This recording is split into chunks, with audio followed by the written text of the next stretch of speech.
Is your guitar system broken? Do you even have a guitar system? So this episode is not about hacks, speed. It's not about grinding harder. We only have so much bandwidth, right?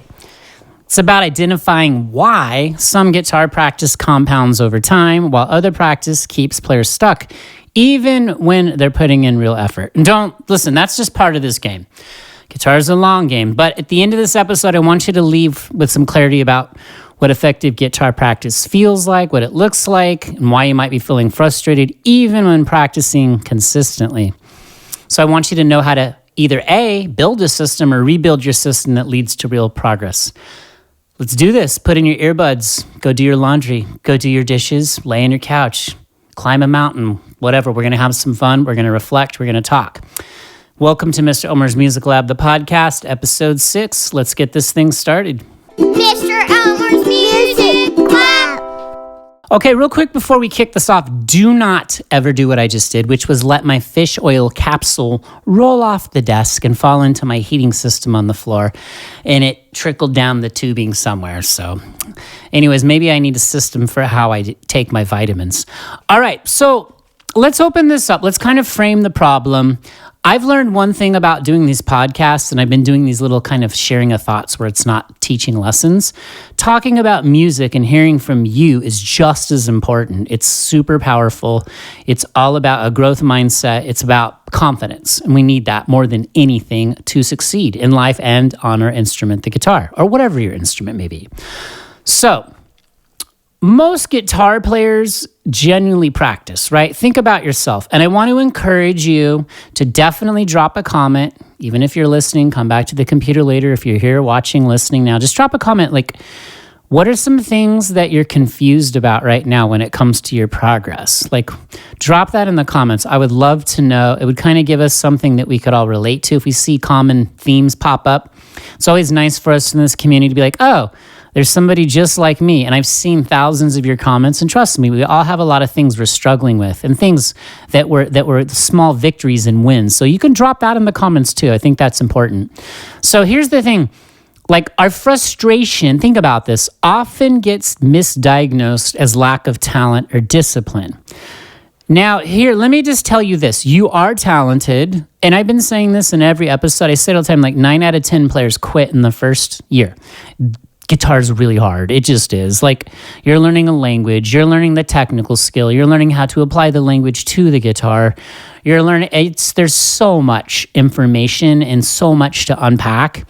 But don't let your frustration make you think you're not good at the instrument or you're not going to succeed, because you are. All you need is just a little simple framework like this, which we're going to dive into, which is what we're doing, and you're going to make it, okay? So in reality, the structure underneath the practice is usually the problem, and that's just what this whole thing's about. Like, you either A, don't have a system, or B, your system is just, you're scattered all over. Like last week I talked about you're collecting way too much information, too many songs, too many scales, too many chords. You're not like simplifying and building simple pillars or musical pillars of success, little systems. That's all it is. I basically have to do that for everything in my life, or I would go crazy, because I have ADHD. And if I don't have systems in place, I just spin out of control. It's just the way my brain works. It's great. It's a blessing and a curse. So here's the thing. If you practice regularly but still feel stuck, the issue probably isn't effort. It's that your guitar system is broken, or like I said, you just don't have a solid system in place. Okay? Now, I did just do a little like random thoughts video I did a couple days ago. Was it yesterday? Where it was about like using the word suck. Don't ever say that you suck. I know we kind of do it in a fun-loving way, but I don't ever want you to kind of make that your thing and make that part of your identity, because like I said, you are talented, you're unique, nobody sounds like you, nobody. There's no one on planet Earth or the galaxy that sounds like you, there's only one you. So I want you to embrace that. So let's go into like some like pillar, I'll call this pillar or musical system 1. And this is like activity, like meaning putting in time on the guitar is not equal to progress on the guitar. So most guitar practice feels productive without producing measurable improvement. Remember, it is a very slow game. I honestly think, tell me what you think about this too. Please drop a comment if you feel so inclined to do so. Most players probably quit in the first year. It's kind of like building a YouTube channel. Most YouTubers quit too. Like, people want to see major gains in that first year. It just doesn't happen. So playing often creates a false sense of progress. Like, you think you're putting in all this time and you think I should be progressing way faster, but you're not. And it's really because you're in this habit of comfortable repetition. So what it does is it reinforces habits, not growth. And again, this is all tied into the main hub of not having a system or a framework or your musical pillars being built. So we're going to keep going down deeper on this. We're going to just like we study music, we drill down deeper, we simplify and we drill down deeper, and then we vary and move on. So time spent practicing is not a reliable metric, okay? I did a poll the other day. It got close to 300 responses, and it was about, did you practice for 10 minutes or less, 10 to 20 minutes, 20 to 30, or 30 plus? There was a lot of people that practiced for 30 minutes plus, which I was like, that's impressive, because on that day, I hadn't practiced at all. I mean, I've been practicing drums, story for another day. But here's the thing. Ask yourself this too, when you practice, how much of that time is actually efficient practice? And I know that word is kind of blah, efficient, but efficiency is really just meaning doing something, really, and this is the way I framework it. It's doing something in the quickest amount of time and having like the highest level of results or output. So think of your guitar practice. So improvement requires change, not just repetition. And the one thing I've said in the past videos is tiny variations over a few days. So for example, if you played a G, and I did a video on this a couple days ago, if you did a G open chord and a C open chord, I think I had 3 chords. My point being, I had 2 chords, simple, 2 to 3 chords. I had one triad that matched the chords. So a G open chord and a G triad on the same string set. A C open chord and a C triad on the exact same string set. And it was just about a simple repetition and going as deep as I could with that. Because again, there's our musical language. G chord, triads, this scale, this mode, da-da-da. But then you look at the guitar neck, like, how am I going to actually apply this and make music out of this? Because at the end of the day, I always want you to think like a songwriter, whether you're playing something for this should be like kind of an integral part of your system. Everything you write is music. It's music, whether it's a 1 second part, a 30 second, whatever. It doesn't matter. You think like a songwriter, and you're putting things in your musical toolbox, your musical catalog, all right? So take something like what I just said and then vary it over 2 to 3 days. What most people do, and this is part of your system. See, this is kind of starting to form a system of simplifying but going deeper. So instead of over the next 2 to 3 days, I don't go and play 6 more chords and 16 more triads all over the neck. I will add maybe 2 new triad shapes that are both G's and C's, and I'll build off of what I did the first few days. So that's how you have to have, yes, simple repetition, but then you do have to start introducing tiny variations over, a period of time. A period of time could be 2 to 3 days, all right? So it's how efficient you are with your time, and the better your system, the more efficient you're going to be. So I would rather practice for 3 to 5 minutes every day with a really good system in place, like something I just said, a simplified, solid system where I drill down deeper, than practicing kind of randomly collecting things over 30 minutes, like playing these scales here, but not understanding how it all connects. So definitely hit that like button, hit that hype button if that makes sense. If you're new, I would love to keep you forever. Team Jellyfish for the win. If you could see me on camera, perhaps you do. We've got the blue jellyfish tonight. All right, let's go to pillar 2. Practice needs a target. So this kind of ties back to what I said last week too, like no collecting, quit collecting too much information. Remember we said in the beginning, you don't have enough bandwidth. Life, we have a lot of things wanting our time. So when you're going to sit down, if you can devote 3 to 5 minutes of guitar per day, make it really efficient. So drill down. Effective practice sessions know exactly what they're trying to improve. So like exactly, I need to improve on the flow from, let's just go back to that example I gave to keep it consistent. If I go from the G open chord to the G triad, And then I go from the C to the C triad, which is further up the neck if you want to visualize. We're talking on the DGB string set. You will fall apart rhythmically, let's say, when you get to the C. So you roll back, you simplify. Let me just go G to G triad, G to G, and then I might start adding in. So this is what's really crucial. So like, here's the thing. If you have like vague goals, it's going to lead to vague results, right? Again, it all ties together. This is all kind of common sense. I'm just putting it out there because you need to speak it and then you need to reflect on it. So you have to ask yourself, like, what are my goals? And if you don't have any goals, you don't have a system. And that's cool. Like, that's why we're here. Like, that's why I've learned how powerful it is for us to talk about music. And I'm just going off all the feedback you guys have dropped on the channel. I've seen all the amazing, thoughtful, encouraging responses you've given to each other. And that's what I need you to keep doing so. So keep that up.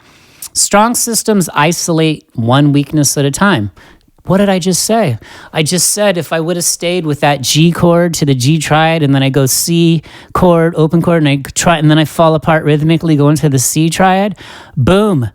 Right there, that's a huge win because you've just identified what your weakness is right there. That's one thing you can work on, and that's a part of your system. That simplification, drilling deeper, connecting the same concepts over 2 to 3 days, not pulling in 75 things you've collected over time. All right, so naming the problem before playing is critical. So you really want to reflect every time. You got to go into it with a little bit of a plan. Listen, I'll never knock anybody when you just grab, look, I get it. I do this too. Like, I have a system. It's okay to do what I'm going to say if you have a system. You guys know that word? Everyone, it's kind of been put in a negative light, noodling, and it all depends. It's a very broad term.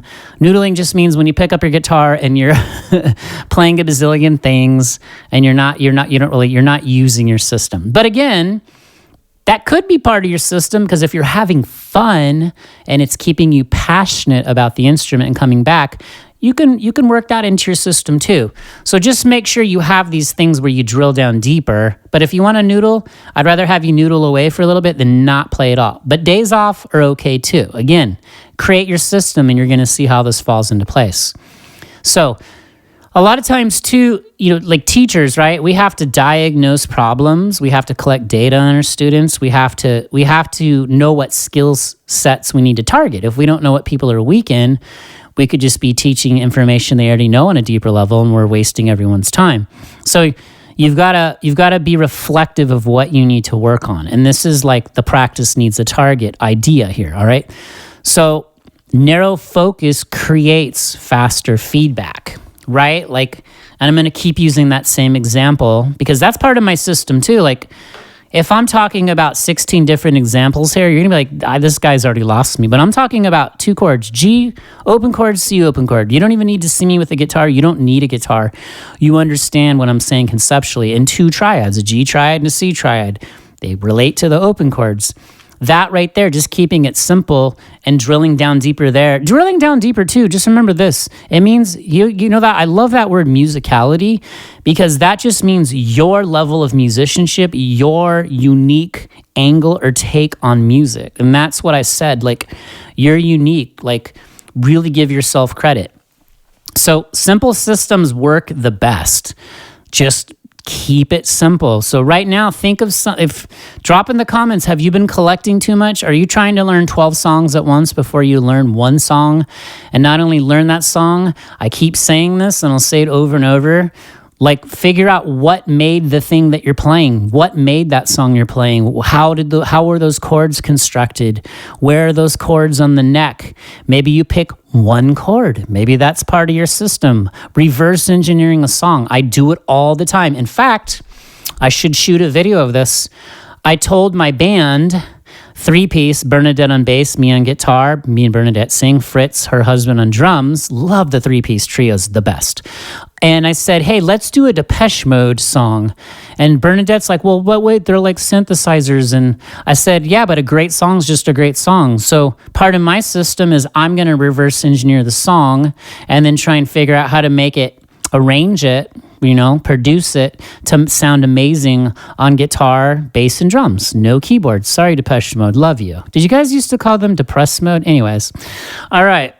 Now let's move on to pillar 3. This one's huge. I talked about this. Bedroom practice versus real world practice. Okay.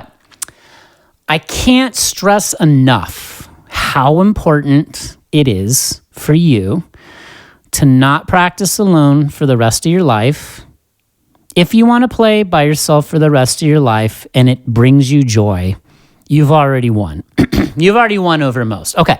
But I'm just going to say, practicing alone, that's one muscle. That's your bedroom muscle. Playing with others, that trains a very different set of skills. So bedroom practice prioritizes control and predictability because you're controlling everything. You're in control of everything, okay? So everything is predictable. Playing with others demands listening, timing, and restraint. All right, so when you play with other people too, and I've said this a ton, mistake recovery becomes more important than note accuracy.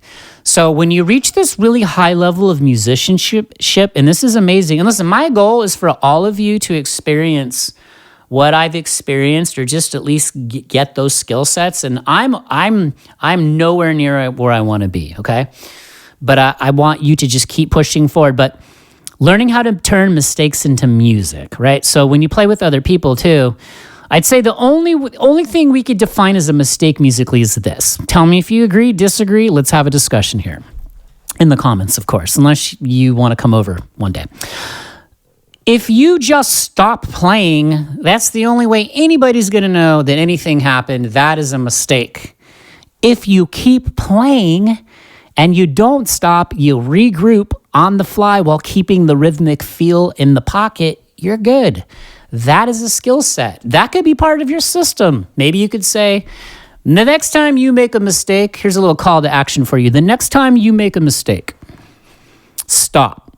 Analyze the mistake. What was it? And then see how you can turn that mistake into something musical. See how you can push through that. That is a part of your system now, okay? Again, developing these systems is going to be different for all of us. In the end, it's just having a system in place for success. Okay, and I said this before, backing tracks are helpful, but they're incomplete substitutes. So, but again, not to sound hypocritical, because I'll give you guys jam tracks here on the sessions, because not all of you guys have access to a digital audio workstation like Logic or Pro Tools, or you don't have a drummer to play with, and that's okay. But I really want to encourage you, please, just drop your fear and go for it. Nobody's going to laugh at you. Nobody's going to think anything bad about you. You're going to grow from it. This is all about growth. And it's one of the coolest things you can ever have as a musician is that perspective of what it's like to play in a group with people, whether it's one other person, a full band. I've played in so many situations, and studio is a whole nother beast, working with producers and artists. That's a whole different mental makeup, but maybe you want to do that one day. So nothing reveals a broken system faster than playing with another human being. So again, two different muscles. They're both super amazing, but I think what's really cool is when you go to a jam practice and you're just buzzing from the energy, and then you come home and you want to play your guitar. I think about this too, like some of my heroes I've seen in concert. I'm so buzzing on energy from and tell me if you relate to this. After seeing them play live, I just want to go home and play my guitar all night because I was so inspired. I could feel their energy. So that's what I want you to create. But again, this is all tying back, and I know I'm kind of bouncing around, but it all ties into having a system. So I want you, and I know a lot of you guys have dropped in the comments, you're trying, so please loop back, drop those words of encouragement. I've seen some encouraging things from you guys. And a lot of you are playing with others, so if you are, tell us one thing in the comments that's amazing about it, one thing you love about it, one challenging thing about it. Okay, pillar number 4. Here's the thing. Confidence is a result. It's not a requirement. Okay, this is huge. I put a bunch of red notes on here because this is part of my system for making this podcast, is I want you to feel confident on your instrument. I want you to feel so confident that if I said tonight you're going to think of who you're, drop in the comments too, if you're done with your dishes and laundry, who's your biggest musical hero? Whether they're alive or if they've passed, they're jamming up in the skies above, if they have. If you had to play guitar with them tonight, let's just say in a room, you guys are going to jam. I want you to have the level of confidence where you're gonna have so many butterflies and you're gonna have some of that healthy fear in you, but you're so confident with your ability, you're gonna absolutely crush it. Meaning you're gonna contribute something musically to the musical jam discussion that even they're gonna be able to appreciate. That's the level I really want you to get to, and that's why I'm so passionate about sharing these ideas on this channel. And I know a lot of you have really appreciated. I should have started these talks, these podcasts, these little chats sooner. I was just so buried with guitar lessons, which we're going to continue. That's the bread and butter. But this is so important because mental makeup, confidence is everything on your instrument. So I want you to never say you suck again. Just erase that from your memory. In fact, I did like that video I did. I said, change things into, oh, here's something I need to, just reframe it in a positive light. All right. And like I said, too, I've been doing those daily music theory quizzes and daily ear training quizzes as YouTube shorts. And I've been dropping one a day. It's been a lot of fun seeing you guys build confidence through there, like where you don't get one day and then I see you in the comments, you're all psyched that you got it. I love that stuff. But just delete all negative thoughts. And I meant to take a note that someone on the channel wrote this amazing comment about comparing yourself to others. Do not do that. But like that's the stealer of joy or whatever. I don't remember the exact way they put it, but I thought that was brilliant. Like comparing yourself to anyone else is just going to steal your joy. Maybe they're going to compare themselves to you and then they're going to feel, do not do that. Okay. So confident players, too, are not flawless. They're just adaptable. All your favorite hero. Here's the kind of funny thing about music. I've met some pretty well-known artists. I've met some people that have like done it at the highest level, and I was kind of taken back how some of them were as insecure as they were about themselves because we're all our own worst critics, right? So just try and embrace the journey of this, embrace the pain, right? So. But the best players, not best, but players who are at whatever you consider to be an advanced level of player, what they do is they just adapt to the situation. Like that's why you want to maybe here's a good idea: make part of your system be the ability to improvise. I mean, I grew up with a mom as a music teacher, so improv was always and probably always will be my strongest point. Probably though, because I started from like day one trying to be in a band. That was the whole reason I even picked up a guitar. You know, that for me, playing music with other humans is always going to be like the peak of the mountain, and that will never change.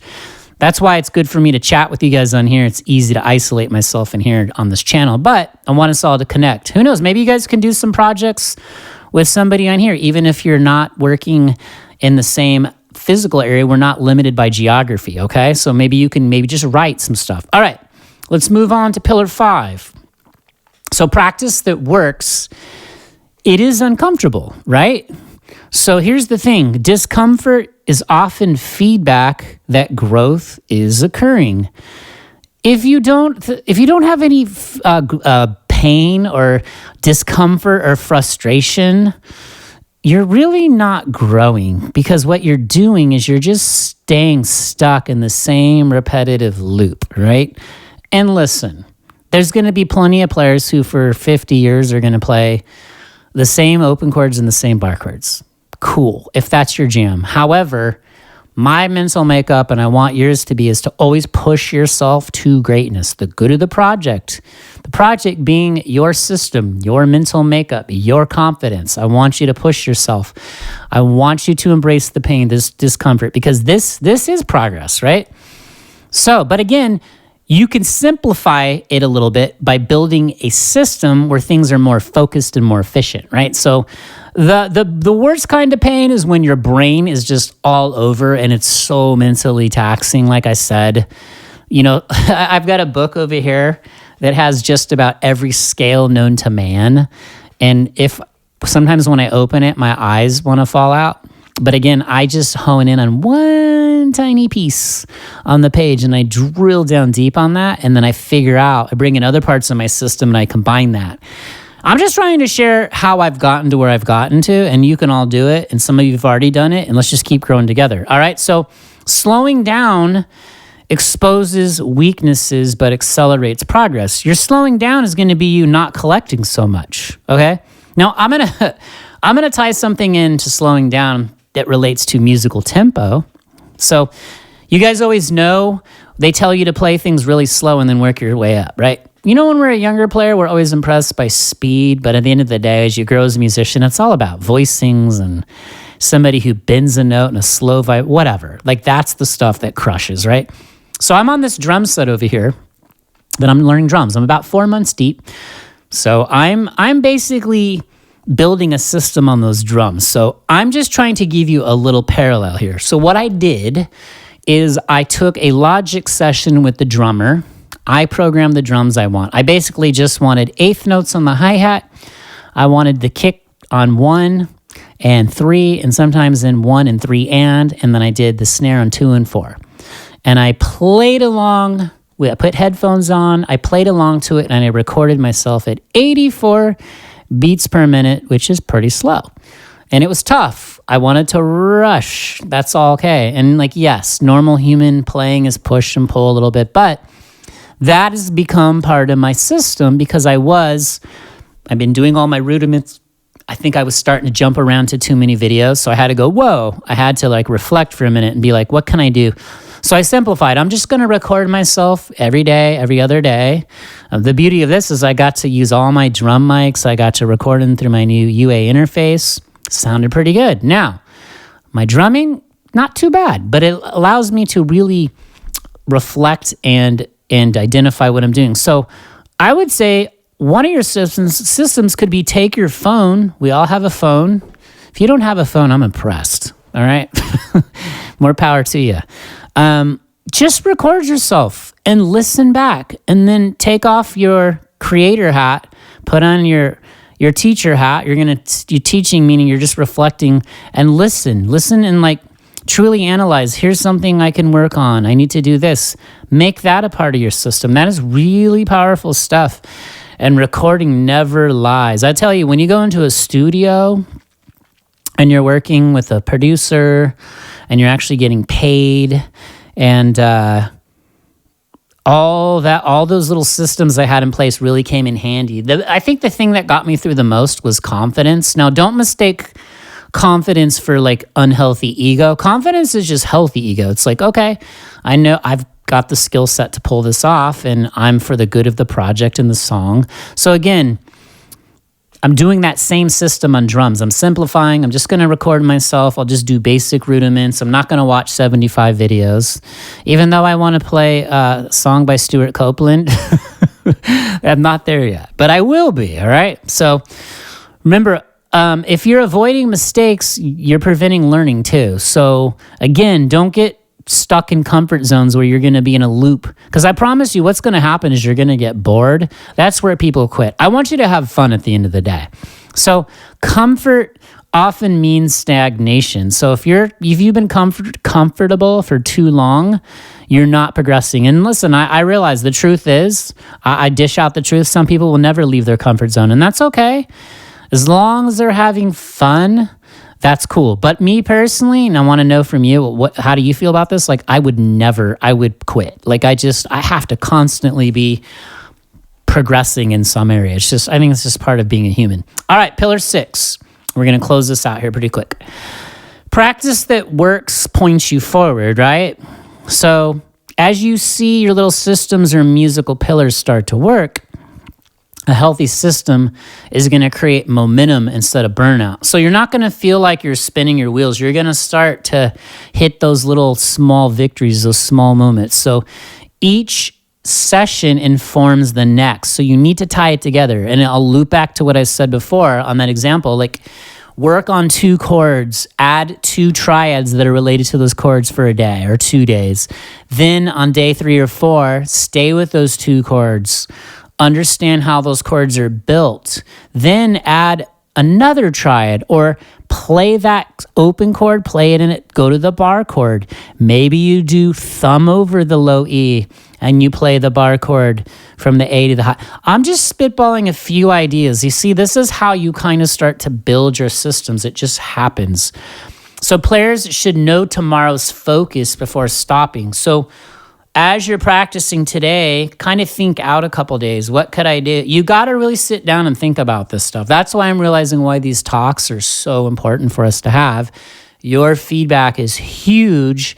It's really important for other people that watch this video or end up on this channel to see that we're all the same. We're all trying to get better. We all have our struggles, we have our victories, but we have to have our systems in place. So like small consistent wins outperform heroic effort, right? So that's why I really want you to think like a songwriter. I want you to understand the nuts and bolts of how it all ties together, how to tear songs down and fully understand. And the funny thing is, I get it. A lot of our musical heroes, they didn't know a lot of the theory stuff or how it worked. However, I will say they were brilliant songwriters, even if they didn't know they were. They just were. That's why we know of them, right? So I want you to think like that. All right, so remember, systems compound even when your motivation fluctuates. I'm going to tell you this. I play guitar almost every day, but sometimes I'll go a couple days where I don't play. And if you have systems in place, totally fine. I think it's okay to give yourself a mental break. That could be part of your system, all right? So what I want you to do here before we leave, I want you to drop a recent win, a small victory in the comments. Let's keep it positive. I want you to feel confident in yourself. I want you to start building your systems. I want you to loop back. Anytime I see you on a video here, whether it's a podcast, those little reflections, the lessons, I want you to drop a comment. I challenge you to tell us, what's working for you? What are you struggling on? Let's all kind of lift each other up. That's what we need in this world. We need a good, positive community where everyone wants to see everyone succeed because we're all unique. You know, I wish I could get us all in a room and we could all jam together. That'd be sick. All right, so goal is not to practice harder, but to build a guitar system that compounds so progress becomes inevitable over time. That's it.